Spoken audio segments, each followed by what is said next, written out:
Natasha. And it's Khalil, otherwise known as Special K. And we are the co hosts of Woke Woke and and Free. free. So, thank you for tuning in. This is our second episode of our new podcast.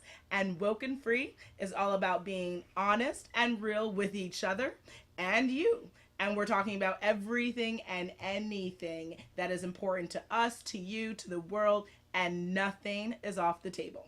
So thank you again for joining us for this episode. What do you need to do? You need to listen to the entirety of it. Two, subscribe to Woke and Free, share the episode with your friends and family, and talk to us on social media. Share your thoughts with us on Facebook, on Instagram, on Twitter. You'll find us at Woke and Free. And we just can't wait to start this episode with you.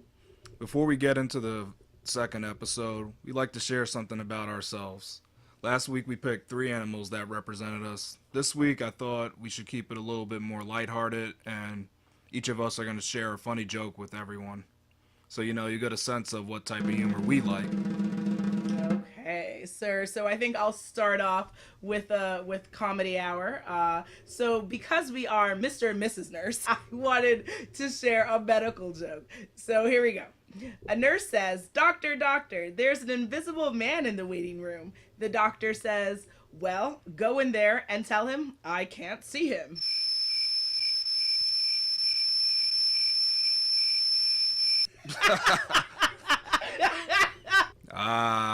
Okay. Yeah, I get that one. All right. That's a good one. So, my favorite food is steak. I consider myself a sort of connoisseur. So, I thought I would do a steak joke, but it's never well done.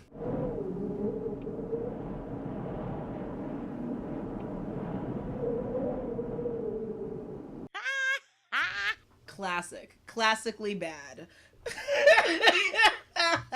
At least I tried. Very true, very true. Okay, so I think we've got them laughing enough at this point. I think it's time to get into what we're talking about. And if you paid attention from our first episode, we told you we were going to be talking about the news, and we are real serious about it. So let's get into it. First and foremost, when it comes to the news, I have a real issue with the lack of diversity in it. So, according to The Atlantic, in a 2015 article, they said that in 2014, all minority groups accounted for were 22.4% of television journalists, 13% of radio journalists, and 13.34% of journalists at daily newspapers. That's pretty sad, considering the fact that we minorities make up 37.4% of the US population. And if you were to walk into most newsrooms in the United States, you would be overwhelmed by the lack of diversity and a ton of maleness in the editorial staff. And this matters for a couple of reasons. First and foremost, I'm a proud Black woman, and I enjoy hearing the perspectives of all people. But in particular, I'm also interested in hearing from someone whose narrative is going to be coming from a person that looks like me, that maybe has a similar story as me, and maybe cares about similar issues to me. Because I think that when reporting the news, it's important to have people that reflect the audience as to who you're speaking to. Yeah, and you know what?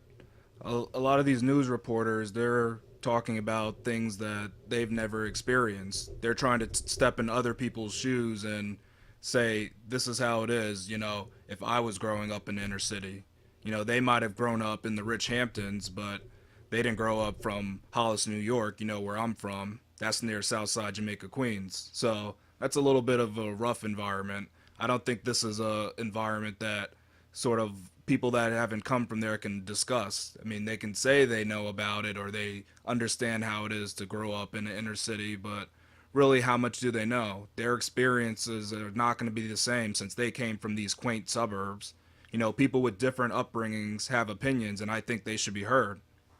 Now, that's interesting you say that because at the end of the day, I don't necessarily say that if you don't experience something, you can't speak on it because that would be saying you can't talk about the war or a war incident if you have never been in war. And I think that that's not necessarily true. What I do think is the conversation that we see needs to be more community oriented. And by that, I mean, if you're going to have someone from a perspective not related to what that person is reporting on, then why not also bring in the thoughts and opinions of the person you're reporting on or the community you're reporting on. So I think that having the conversation be more two-way of a street, I think that Yeah. would lead to better news reporting and community involvement. Yeah, that's true. You make a Okay. good point. Okay.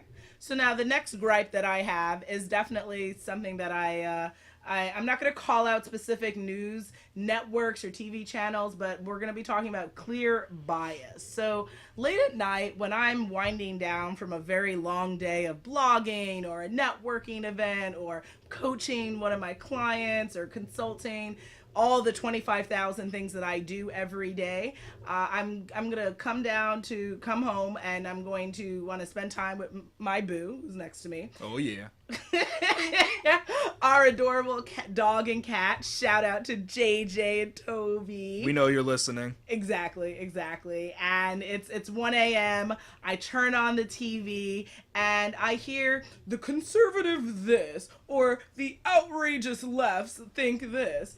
And my question is, when did journalism become a bashing party between Republicans and Democrats? Shouldn't the news be reported without a political party bias? I mean, when is it okay to begin a topic of conversation throwing shade to a political party when it comes to the news that's being reported on? So there must be this sort of like news anchorman handbook where it tells you throw your personal beliefs out the window and only accept the dogma dealt by your specific party. Because you'll listen to them and they're not going to think logically. They're just going to say, oh, since my party believes this, I'm going to follow it, even though it makes no sense. So certain ridiculous bills might make their way to the House, and just because it was for their party, they're going to back it, even if they say, you know what, that doesn't really make sense, and it seems outrageous to me, but my party backs it, so I'm going to go with it. They don't go with what they truly believe, and they don't even attempt to think about it or address that. They just say, oh, my party supports it, that's the way it should be. And then it goes the other way, too. If another party brings up something that they do support, like maybe healthcare, for instance, they're just going to dog that down because they don't want to hear that. It's not from their party. They don't want to actually think critically and say, hey, that's actually a good idea. Instead, they're going to say, it's from the other party, so it's garbage either way, so I don't want to hear it. And that's not, I mean, that makes no sense to me. Come on, you got to have your own mind. Don't read your stupid Anchorman handbook that tells you follow only your party's decision. I agree. I agree. I think that critical thinking is absolutely necessary when it comes to reporting, and definitely we have to think even outside of whatever the party box is going to be, because people should be supporting things because they support it, not because their base supports something. I think we need to keep that in mind, reporters as well as party representatives, for sure. So another thing that I thought was really interesting that I thought we should talk about when it comes to news is unfair reporting. So I don't want to get too controversial, but maybe I do. Let's see. So I want everyone to think about some of the questions that I'm going to pose to them. So when it comes to news coverage, I want you to critically think about the answers to these questions. When you see drug use stories being reported on, do you see these stories being discussed equally among different populations in our country? Or do you, when you see crime being reported on, especially when it comes to certain neighborhoods, do you see certain neighborhoods being reported about more frequently than others? Or when we have criminals who are being discussed in upcoming criminal court cases, are they categorized the same across the board? Or do you think some criminals are being seen as more deeper villains than others? And if you're going to be honest with yourself, which I hope you are, because life is too short not to be honest with yourself, I think you would say the answer is no for all of the questions. And what would that then lead you to say? That would lead you to say that news reporting is both unfair and unequal. And it's going to be because there are certain biases that are being shared when it comes to this news reporting, and that not all groups of people are considered the same in the news, which is what? Separating our nation more and more each and every day. Yeah, that's true. I mean, we need to stand united. We are the United States, right? True, true. So I think it's also important to note is that our criminal justice system is just as unfair. According to sentencingproject.org, today people of color make up 37% of the US population, but 67% of the prison population. Overall, African Americans are more likely than white Americans to be arrested. Once arrested, they are most likely to be convicted, and once convicted, they are more likely to face stiff sentences. News mimics the system of portraying minorities as the criminals in most of their reports.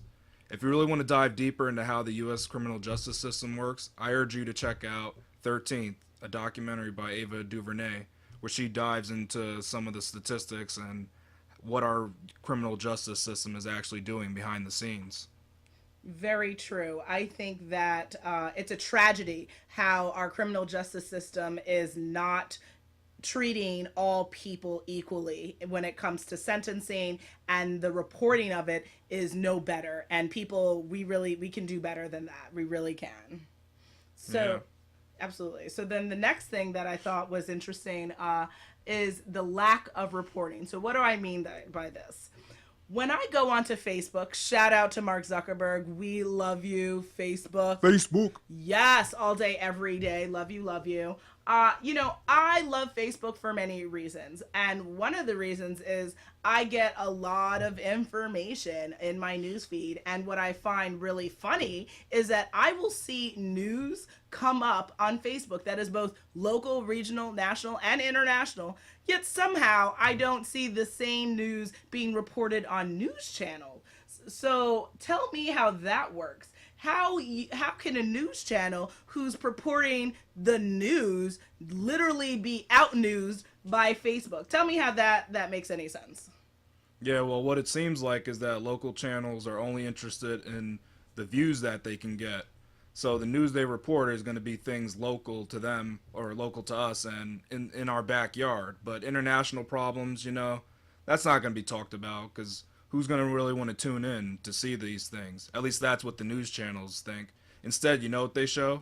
They show celebrities, who are their latest frenemies, what's the latest thing to wear, things that are like inconsequential. So that's just interesting that celebrities are more important than national disasters happening in different countries. No problems with our reality TV shows or our celebrities, but I do agree with you. I think that when we think of the news, I think it's weird that we spend a lot of time focusing on what's happening in Hollywood and not necessarily focusing on the bigger picture, which is in totality, when we think of news, we need to be reporting on politics. We need to be reporting on education, on money matters, on people, human stories, human interest stories, the positives, the negatives, and not just, which really cute shoes to wear, because I think that that's fun, but it doesn't take away from the fact that there are national disasters happening in our country, but there are also international disasters that also happen possibly at the same time, and we should hear about both, because to be informed is to be wholly informed, and that means you have to hear the perspective across all channels, across all land masses. So hopefully news channels, if you're listening, take note, please. Yes, the world is important, not just what's going on in your city. Word. Let's get people woken free for sure. So what's another thing that Khalil, you wanted actually to talk about this, which is interesting, fake news. Now, do you know what the definition of fake news is? It's something that can't be true. Breaking it down for people. Okay. Okay. According to Wikipedia, fake news is a type of yellow journalism or propaganda that consists of deliberate misinformation or hoaxes spread via traditional print and broadcast news media or online social media. So fake news is written and published by the intent to mislead in order to gain financial or political, often with sensationalist, exaggerated, or patently false headlines that grab attention. So this is I think yes, your answer simplifies that. Yes. Fake news is false. True facts you speak. What I find funny about fake news is that there's a couple of things going on there, right? I see news stories that are actually real, like real talk, live things happening in our world that are somehow being categorized as fake news. And then I also see news that either happened 2 years ago, a year ago, and is being like recirculated as current day news, which is obviously not true, or just things that just totally didn't happen. So what the heck is this all about? Yeah, you know what? I really think that fake news kind of emerged as a way to discredit news that's spread in social media. Because social media, it's different than these traditional outlets. You know, like you were saying earlier, they're going to talk about topics that you're not going to hear on your local news station. So I'm not trying to get any conspiracists happy, but I think maybe, these news outlets might have created this title of fake news and just started throwing that out even when it's not applicable. Is it really a possible conspiracy or traditional news outlets out to get Facebook? I mean, how many users are on Facebook? Like almost 2 billion now? How many viewers do these traditional news channels have? I don't think they have 2 billion people watching their network. So there could be some Mm. interest of these news outlets to discredit Facebook. That's just my opinion, though, of course. Interesting. Okay, okay. So now we've talked about all our gripes with the news, and they are very valid gripes. I'm sure that you are steaming away wherever you are listening in to this. But what I find funny with people is that if you're upset about something, you share why you're upset, but then sometimes the ball drops, the conversation just ends. And at WokeNFree, we don't believe in that. If we have a problem, we want to address the problem, but guess what? We want to also address potential solutions. The lawyer and the life coach in me couldn't stand to do anything else. So here are some of my solutions for you broadcasters, news anchors, news networks giving us our news. Here are a couple of tidbits that you should think and mull over. First and foremost, for us to change the narrative of the news, it means you need to change the people involved. We need more diversity in journalism and media. You cannot change the narrative if you don't have different people sharing different narratives, meaning we not just black white, but how about Latina, how about adding people of different sexual orientations into the conversation, transgender people. Let's have the narrative as broad and as wide as possible, because guess what? That's who you're talking to. We all don't look and sound and exist the same way. So let's make sure that the news you're giving us is coming from people that somewhat reflect who you're talking to. Ding, ding, ding. That's an idea. Uh, Yeah. Second, how about journalism be turned back to where it's more focused on news, not the opinions of news? Obviously, people are not robots, so when they're reading their screens, telling them the words, I understand that sometimes you might hear a little bit of bias in their voice or whatnot. People are people, I get it. But and there also are even shows where that's all that it's about. There are people sitting up there chiming away, getting paid to share their opinions. But again, these are opinions that are not coming from people that are diverse. So the opinion is going to sway a certain way and not be reflective of who they're speaking to, and that I have a problem with. So let's keep the news based on the news, not on party news or party supported news. And then the third solution I have really just comes down to what we were just earlier talking about. Hey, news channels, can you like get your people to scroll on Facebook? And if you see news being reported on Facebook that is not being incorporated in your segment for the day, you're being out news. Get it together and stop the madness, and really let's make sure that news is being reported and that Facebook is not the only source that has to be about giving us our real news across the world. Yeah, maybe you should take some tips from Facebook. I wonder why they're doing so well. I wonder why. True facts here. So my tips go out to those people that are looking to broaden their exposure to news and to kind of open their minds up to more things. You know, even if you're a party robot and you're conservative, or you're a liberal party robot that only thinks about liberal things, you need to look at other news channels. Like, don't just go to your liberal source. Don't go to just your conservative source. See what the other side has to say, because they might actually have some good tidbits about the news that they're talking about, or about this latest bill that might have come up. Just make sure you check out the other sides. So when you hear a topic, you got to go and do a search. Go on Google, see what comes up. You're going to hear from the different sides just based on that. Google, I mean, sometimes they'll come up with the liberal thing as the highlighted link, but check out the other links. You might get some conservative viewpoints on that same topic. So you got to make sure you do your research. That's what counts. And you got to also combat the fake news portion of things. So that's pretty easy. I think most people have heard of factcheck.org. You need to go there. That combats all these alternative facts that are being thrown around. So make sure you use that site again. It's factcheck.org. That's just a great resource. Were people using that during our election of Mr. President? Oh, yes, they were. Good old alternative facts, whatever that is. Yes. I can't. So, question for the audience. You heard us talk, and hopefully you agree, and maybe if you don't, you'll tell us why. But what we also want to do is we want to hear from you. What do you think about the news? How would you change current day news narrative if you could? And whether it's on the TV or newspaper or on social media, what exactly do you think are some of the issues going on, and what makes you pissed off about it? What makes you happy about it? We want to know the good, the bad, the ugly. Hit us up at WokeNFree.com or reach out to us on Facebook, Instagram, Twitter at WokeNFree, and we want to hear what you think. So it looks like we are at that time again. Yes, we are, love. Yes, love. We're coming to the end of the second episode of Woke and Free. So this was quite the episode talking about the news. I don't know. I feel like people might come for us actually. Yeah, maybe. I think we're ready. Yeah, true.